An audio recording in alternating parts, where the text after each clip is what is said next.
Hello students, आज हम इतिहास विषय का अध्ययन कर रहे हैं और हमारी पुस्तक का नाम है आधुनिक भारत का इतिहास। आज का हमारा जो टॉपिक है चर्चा का वो है भूमि का स्थायी बंदोबस्त। अब इसमें देखेंगे कि कॉर्नवालिस ने भूमि के स्थायी बंदोबस्त के लिए क्या कार्य किया, क्योंकि जब वो भारत आया था उस समय भारत में एक वर्षीय स्थायी भू राजस्व व्यवस्था लागू थी। ठेकेदार कृषकों से अधिक वसूल करना चाहता था।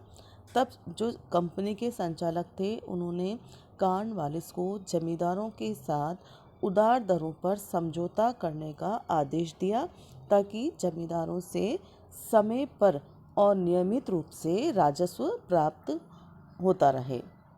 1784 में पिट्स इंडिया एक्ट पारित हो चुका था, जिसमें भूमि का स्थायी बंदोबस्त करने को कहा गया था, किंतु अभी तक इस दिशा में कोई कार्रवाई नहीं हुई थी।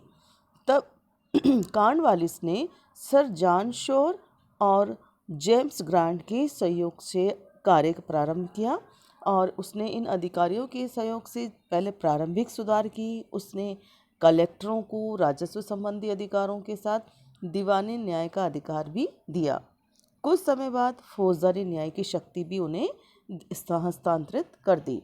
अब इन प्रारंभिक परिवर्तनों के बाद उसने क्या करा, ये कोशिश करी, आपस में उन्होंने विचार विमर्श किया। तो सर जॉन का मानना था कि जमींदारों को भूमि का वास्तविक स्वामी माना जाए, किंतु वह कोई स्थायी प्रबंध करने के पक्ष में नहीं था।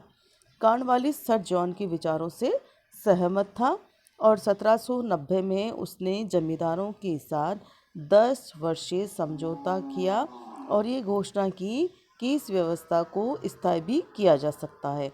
और उसके बाद 22 मार्च 1793 में कॉर्नवालिस ने इस प्रबंध को स्थायी करने की घोषणा भी कर दी। भूमि का स्थायी प्रबंध पढ़ रहे हैं हम।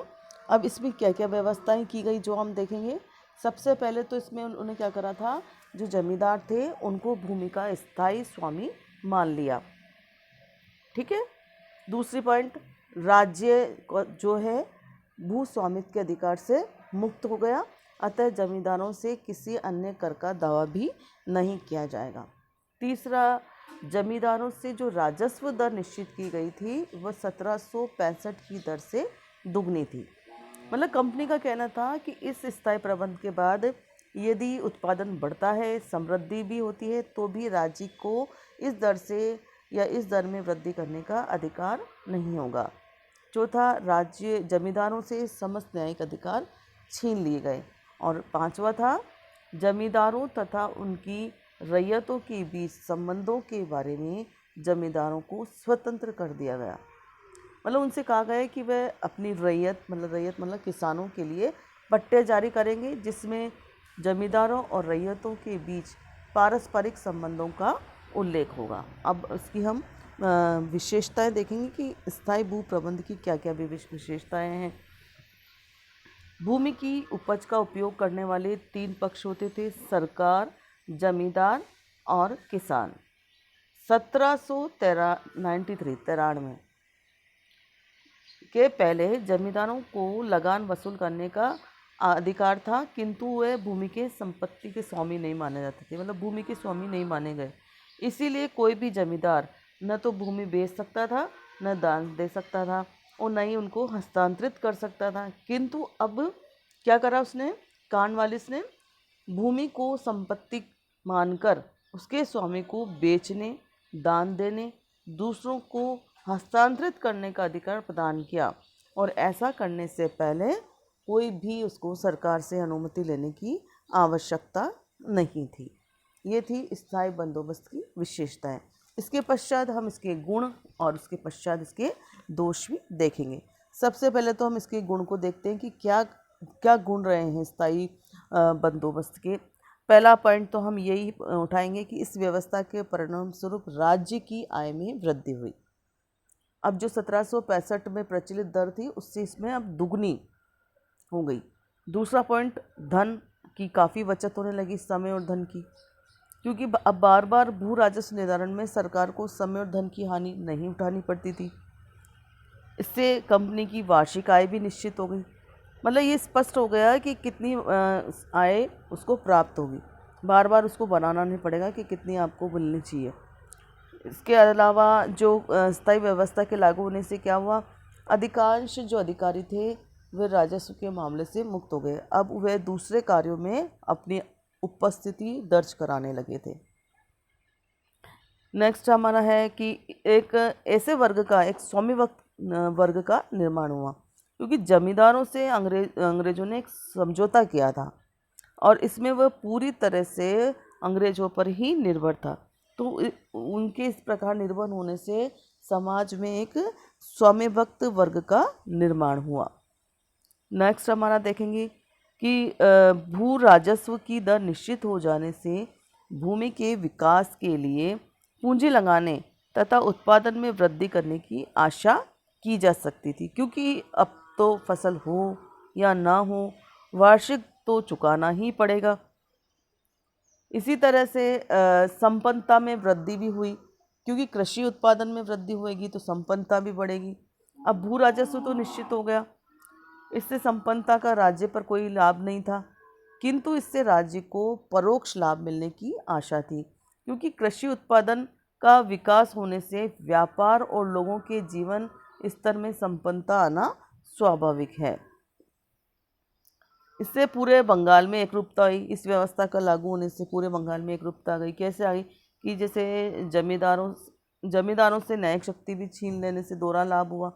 प्रथम, अब तो जमींदार कृषि पर अधिक ध्यान दे सकते थे, और दूसरा, न्यायिक शक्ति ऐसे लोगों को दे दी गई जो इसमें प्रशिक्षित थे।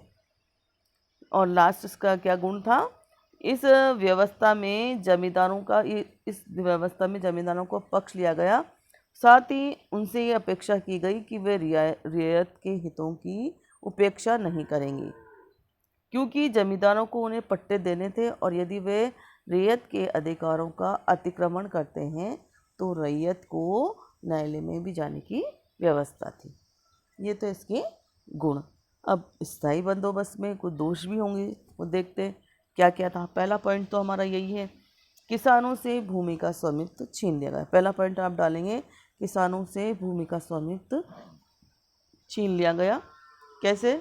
हमारे देश में किसान ही भूमि का मालिक समझा जाता था, और वह अपनी सुरक्षा के लिए राजा को कर देता था, किंतु इस समझौते से किसानों से भूमि का स्वामित्व छीन लिया गया।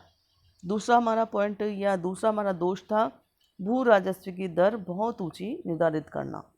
तो इसमें हम लिखेंगे कि स्थायी बंदोबस्त में भू राजस्व की दर बहुत ऊंची निर्धारित की गई, और ये दर इस दर से जमींदार लगान नहीं चुका सकता था, और उनकी भूमि राज्य द्वारा बेच दी गई। जो जमींदार लगान नहीं चुका पाता था, उनकी जो भूमि थी वो राज्य द्वारा बेच दी जाती थी।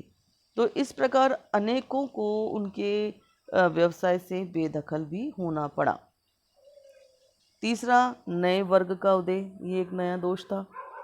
एक ऐसे वर्ग का उदय हो गया जिन्होंने परिश्रम कर लिया, राज्य की मांग के सामने भी टिक गए और धनवान हो गए। तब उन्होंने क्या करा, गांव को छोड़कर शहर में चले गए।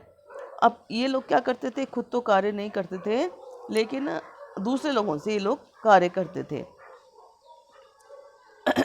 ऐसे जमींदारों ने रैयत से भू राजस्व वसूल करने के लिए एजेंट नियुक्त कर दिए, जो गांवों की उप भूस्वामी बन गए। मतलब एक प्रकार से जिनको नियुक्त करे ना, वो उप भूस्वामी बन गए। वो ज़बरदस्ती उनसे ज़्यादा से ज़्यादा जो है किसानों को शोषण करने लगे। इससे किसानों की स्थिति बहुत अधिक दयनीय हो गई। नेक्स्ट पॉइंट हमारा नेक्स्ट जो दोष है भू बंदोबस्त का, वो था रैयतों को पट्टे जारी नहीं किए गए थे। जमींदारों ने हर स्थान पर पट्टे जारी नहीं किए थे, और वास्तव में जहाँ पट्टे भी जारी किए गए थे उनका पूरी तरह से पालन नहीं किया जा रहा था। अब दोष गुण में हमने पढ़ा था कि रैयत को जमींदारों के विरुद्ध न्यायालय में जाने का अधिकार था, किंतु अब ऐसा वो कर तो सकते थे, लेकिन उनके पास पर्याप्त साधन भी उपलब्ध नहीं थे। तो ये सबसे बड़ा दोष था। उनकी स्थिति बहुत अधिक खराब हो गई थी। इसी प्रकार इस व्यवस्था से राज्य के भावी लाभ पर भी प्रतिबंध लग गया, क्योंकि हो सकता है कि आगे बहुत सारी आय हो, लेकिन इसमें क्या निश्चित लगान करने से राज्य के भावी लाभ पर प्रतिबंध हो गया। और सबसे बड़ा दोष क्या था इसका, इस व्यवस्था का, कि रैयत जो भूमि की वास्तविक मालिक था अभी तक, उसे अपने ही घर में किराएदार बनाया गया। इसी तरह से ये व्यवस्था हमारी राष्ट्रता के लिए घातक सिद्ध हुई, क्योंकि अब क्या हुआ, जमींदार, हमने पहले पढ़ा था ना स्वाम्य भक्त गुणों में, स्वाम्य भक्त वर्ग का उदय। तो ये स्वाम्य भक्त वर्ग कौन था? जमींदार। अब ये हमारी राष्ट्रीयता के लिए कैसे घातक हुई? क्योंकि जब भी हमारे देश में राष्ट्रीय आंदोलन हुए, तब इस वर्ग ने ब्रिटिश सरकार का सहयोग कर भारत की जो जनता है उसकी राष्ट्रीय भावनाओं का दमन किया। और हमारा जो लास्ट पॉइंट है इसके दोष का, वो था बंगाल के स्थायी बंदोबस्त का दुष्प्रभाव भारत के अन्य ब्रिटिश प्रांतों पर भी पड़ा। कंपनी बंगाल में तो भू राजस्व बढ़ा नहीं सकती थी, तब उसने क्या करा, इसकी क्षतिपूर्ति अन्य प्रांतों से ऊंची लगान दर करके वसूल की। तो ये थे इसके दोष, गुण, दोष, विशेषताएं, ये सारी हमने इसमें पढ़ी। फिर भी ये व्यवस्था काफ़ी अच्छी थी। यदि कॉर्नवालिस इसके दोषों को देखकर इसे दूर कर देता तो ये एक श्रेष्ठ व्यवस्था हो सकती थी। मुझे पूरी है कि आपको ये पूरा समझ में आ गया होगा। ये था हमारा स्थायी बंदोबस्त। धन्यवाद।